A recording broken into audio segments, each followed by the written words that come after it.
definitely that time on our brand new breakfast show feature this morning with Summer in the City. Over the next 6 weeks, our reporters are going to be getting out and about right across London. So north, south, east, west and central, we'll be finding out what there is to do in the capital over the summer. In spite of the weather, that does not matter on Summer in the City. If you have somewhere you think that they should be visiting, then do get in touch with the show. Let us know. 81333, start the message with London. This morning, our reporter Barry Caffrey is at the Royal Docks. Morning, Barry. Hello, good morning, and you might be able to hear the airplane, which is just overhead. I don't know whether it's taking off or it's about to land because City Airport is very close to here. But you're right, Shay. We are at the Royal Docks this morning, and to my shame, I have never actually been here before. In fact, I just look overhead and you can see the cable car. Some people may have travelled on that cable car, which goes over to the Greenwich Peninsula where the O2 is. We've got people actually on it at the moment. That is just overhead. And there's plenty to do here in the Royal Docks, including wild water, open water swimming. I'm with Kate Anderson, Shay. Kate is head of the cultural programmes team here at the Royal Docks. So Kate, just put this area into perspective for people that actually might not know where we are. Okay, so we're in East London. We're in a really terrific part of East London, and we're now very, very close to the centre of London because it's only 15 minutes on the Elizabeth line through to the Royal Docks. So this area was the largest enclosed docks in the world. So when London's docks were made in the 1800s, the Royal Docks was the last one to be made, and it's 3 docks: Royal Victoria Dock, Royal Albert Dock and King George V. And collectively together they made the largest enclosed docks in the world. For those of you who've watched Call the Midwife is set here in the Royal Docks, so you'll get a real sort of sense of its heyday as a working dock from that. But actually it's still the largest impounded water in Europe. So when you come here, we're just in front of City Hall. So the mayor moved here, everyone's moving east. The mayor moved here just over a year ago, and he's in this amazing building which used to be called the Crystal. It looks like a crystal. It's on the edge of the docks. And when you stand outside the Crystal and you look forwards, you see the most amazing waterscape in front of you. So just to give you a perspective of the scale of the Royal Docks, if you go from the Crystal, or what used to be the Crystal, now City Hall, all the way around the docks, it's as far as Hyde Park to Bethnal Green, so it's nearly 10 miles. And this area is going through a major regeneration at the moment. We're making about 25,000 new homes in the area, lots of new infrastructure. But from my perspective, the most exciting thing is that it's all about building this area with the local communities and making culture and creativity absolutely at the heart of that development. And you've even got floating hotels. We have 2 floating hotels in sight of where we are at the moment, actually. We've got the Good Hotel, which is an amazing structure that was actually dragged over here, pulled over here from Holland, where had been a floating prison, and it's now an absolutely beautiful hotel. It's called the Good Hotel because it's a charity and it gives jobs to people that need to develop new skills, etc. But also there's the Sunborn, and that's just outside the Excel, so perhaps that also gives a bit of perspective of where the Royal Docks is. A lot of people know the Excel Centre, the largest event centre in London, in the UK, I'm sure. And where we're sitting now, we're sitting on picnic tables, literally a stone's throw from sand pits. You've got loads going on for children, for families, for free. Tell me what will be happening.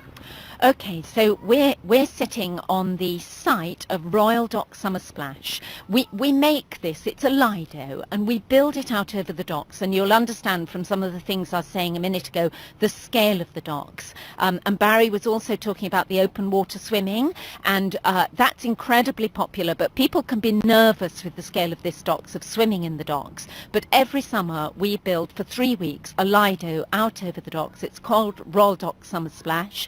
We've got a beach area, we've got sand pits, we've got activities, everything is free.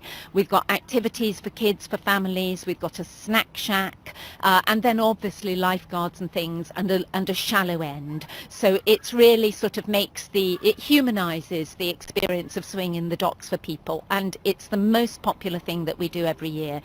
And I was going to say, you've also got water sports and, open water swimming for those that are a little bit more brave. They can jump in.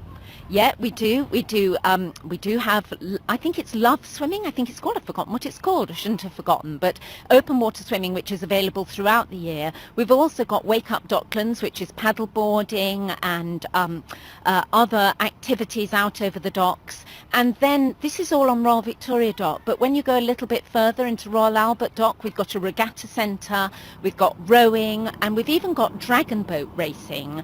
And then at the very, very far end of the dock, we've got Albert Island, and that's where one of the developments is going to be building a new marina for London and a new shipbuilding yard for London into the docks on the very far end. And the open water swimming, I can imagine it's very popular in the summertime when we've hopefully got some good weather. But what about other times of the year? Do people swim here all year round? Yeah, it's a little bit like, I actually live quite close to the Hampstead Heath ponds where, very, very brave people swim in, sort of throughout the year. And it's like that. So it's funny when you're sitting in the good hotel and you're just having a coffee or something, you suddenly see this person bobbing past you, even in the bleakest winter. So yeah, it is very popular. This area of London, I know there's been huge regeneration. I think before, we came on air, we were saying it was maybe 10 or so years ago. Is it popular? Who are the people that are coming here? Are they mainly from the local area, from East London?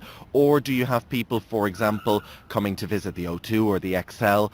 How important is it for people to come here and actually spend some time here rather than jumping on the DLR and heading back into the centre of London? Yeah, absolutely. So we've got a really strong growing cultural programme. So we've got a programme which is free for everybody, and the work that my team do is mostly around doing free events, very, very focused on the people and place of the Royal Docks and making sure that is absolutely embedded into the sensibility. But we've also got really large scale offers here in the Royal Docks that have international appeal. So as you were just mentioning, XL, which attracts people from all over the world. And then we also have something which is new, which is called Silverworks Island. It's a festival site. It has a capacity of 20,000 and we've had 4 gigs this summer with people like Chase and Status, so really big names, and attracting people from this country, all over London, this country and further afield. And one of our ambitions is to keep those people in the Royal Docks with this growing cultural offer that we've got.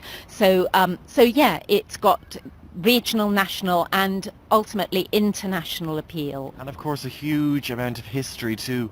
Yeah, absolutely. Well, I mentioned earlier, the Call the Midwife, and the sort of sensibility of the Royal Docks is still highly visible, actually. As we look out over the docks, you can see cranes on the side, and you can see Millennium Mills, which is an iconic heritage building. It's used a lot actually in TV and films, and so you get a real sense of the history while you're here, but it's also a really modern area and a really modern community. But I think that sort of sense of East London really permeates the area, and so you get a really sort of vibrant sort of entrepreneurial spirit here. Well, great to meet you this morning, Kate. Thank you so much. That was Kate Anderson Shea. Kate is head of the cultural programme here at the Royal Docks. As I said, so much free activities, so many free activities for families in particular. They can come down here, they can do some water sports or do some swimming if they're brave enough. All we need now is a bit of good weather, I think. Honestly, are you going to be heading in or not, Barry, is my question. Not right now, not right now. Thanks so much. Our reporter Barry Caffrey there at the Royal Docks. And actually I'm back with you here on Radio London next Friday for breakfast, and I'll be catching up, I'm sure, with Barry, and our Summit in the City feature continues on the breakfast show throughout the week.